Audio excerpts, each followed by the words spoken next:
Iran menggunakan ratusan drone dan rudal untuk secara langsung menargetkan Israel pada Minggu 14 April 2024 malam. Langkah ini telah menjadi presiden politik dan militer yang besar.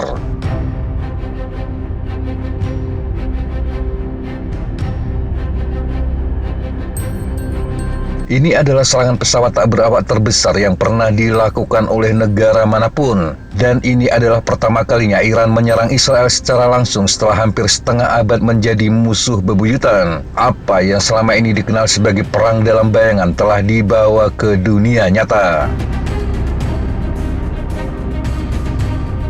Serangan ini memperkuat ketakutan akan perang regional yang lebih besar dan juga dapat mempengaruhi arah perang Israel di Gaza. Kita akan melihat aspek politik, militer, dan ekonomi yang mungkin dipertimbangkan Iran ketika memutuskan untuk melakukan serangan. Yang pertama, aspek politik. Korps Garda Revolusi Islam Iran menjuluki operasi tersebut sebagai True Promise atau janji sejati. Serangan dilakukan untuk menunjukkan para pemimpin di Teheran termasuk pemimpin tertinggi Ayatollah Ali Khamenei berniat menepati sumpah hukuman mereka atas serangan Israel dan pihak lain.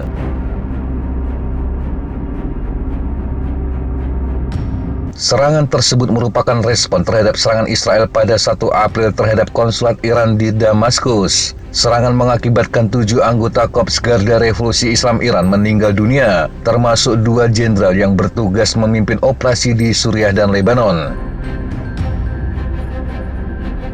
Serangan terutama ditujukan untuk memperkuat pencegahan Iran, sesuatu yang menurut para kritikus telah dikompromikan setelah kebijakan yang semakin konfrontatif dan serangan militer oleh Amerika Serikat dan sekutunya di seluruh kawasan, terutama setelah pembunuhan jenderal tertinggi Qasem Soleimani di Irak pada bulan Januari 2020.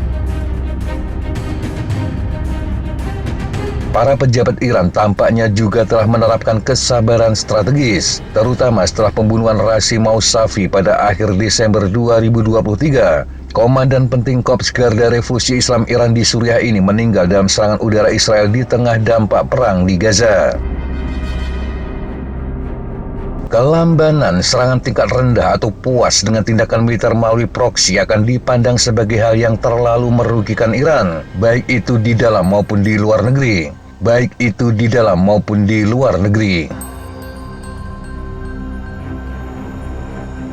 Serangan ini dipandang Iran paling tepat, bahkan meski Teheran mengakui Israel dan pemerintah Perdana Menteri Benjamin Netanyahu mungkin mendapat manfaat dari meningkatnya ketegangan di kawasan tersebut. Serangan juga akan memaksa militer Amerika untuk mengambil tindakan lebih banyak terhadap Iran.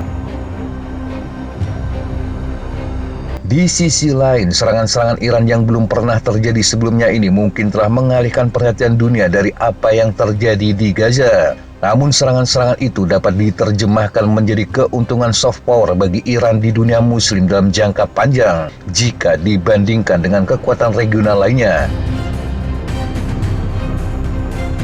Iran juga mempunyai argumen yang masuk akal di Dewan Keamanan PBB. Hal ini karena serangan terhadap misi diplomatik menandakan pelanggaran terhadap Konvensi Wina. Pasal 51 Piagam PBB juga mengabadikan hak yang melekat untuk membela diri, sesuatu yang selama ini selalu dijadikan alasan Israel dan Amerika untuk menyerang pihak lain. Yang kedua, aspek militer. Belum ada konfirmasi resmi dari Iran mengenai berapa jumlah pasti drone, rudal balistik, dan rudal jelajah yang digunakan untuk menyerang Israel. Namun militer Israel mengatakan lebih dari 300 telah diluncurkan. Drone Iran telah menjadi berita utama internasional selama beberapa tahun terakhir, terutama setelah invasi Rusia ke Ukraina lebih dari 2 tahun lalu. Para pejabat Ukraina mengatakan drone Shahed milik militer Rusia terus menghujani wilayah mereka. Televisi pemerintah Iran melaporkan drone Shahed 136 digunakan dalam serangan itu. Drone membawa hulu ledak relatif kecil dengan berat sekitar 50 kg. Sementara saluran Telegram yang berafiliasi dengan Korps Garda Revolusi Islam Iran mengatakan Shahed 238 yang ditenagai turbojet juga digunakan dalam serangan tersebut. Model 238 mengorbankan beberapa kemampuan manuver untuk kecepatan yang jauh lebih tinggi. Drone ini diyakini mencapai kecepatan 600 km per jam. Iran telah lama dikenal memiliki persenjataan rudal terbesar dan paling beragam di Timur Tengah, dan serangan ke Israel merupakan uji coba terbesar atas kemampuannya.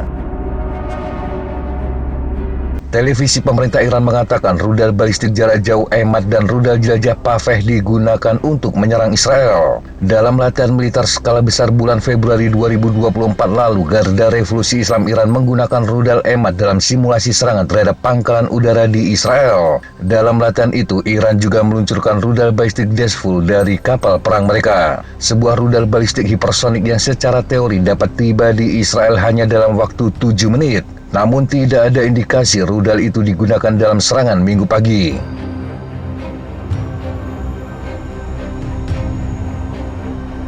Apapun yang terjadi dalam serangan berlapis-lapis selama beberapa jam, Iran berhasil melancarkan serangan drone dan rudal terbesar yang pernah terjadi dalam operasi militer sebenarnya. Serangan juga mencakup jarak yang terjauh. Iran mengklaim operasi itu mencapai tingkat keberhasilan yang melebihi ekspektasi. Panglima Garda Revolusi Islam Iran Hussein Salami menyebut Iran hanya menargetkan lokasi militer, termasuk pangkalan udara Nevatim di Gurun Negev, tempat yang digunakan untuk meluncurkan serangan Israel di konsulat Iran di Suriah. Yang ketiga, aspek ekonomi. Dampak dari serangan bersejarah terhadap perekonomian Iran yang sudah bermasalah kemungkinan besar lebih rendah dibandingkan dimensi politik dan militer. Ini karena Iran telah merencanakan serangan dalam waktu hampir 2 minggu sejak serangan konsulat. Namun seperti yang diperkirakan, terdapat reaksi langsung di pasar lokal. Mata uang asing menguat di tengah meningkatnya kekhawatiran mengenai prospek konflik yang selanjutnya berubah menjadi perang regional. Mata uang real Iran turun ke level terendah baru sepanjang masa, yakni sekitar 670.000 per dolar Amerika pada hari Minggu, sebelum kemudian kembali menguat. Situs berita semi-resmi Tasnim pada Minggu melaporkan sangat sedikit transaksi mata uang dan emas yang terjadi di Teheran dan pasar lainnya. Ini karena suasana kehati-hatian sangat dominan.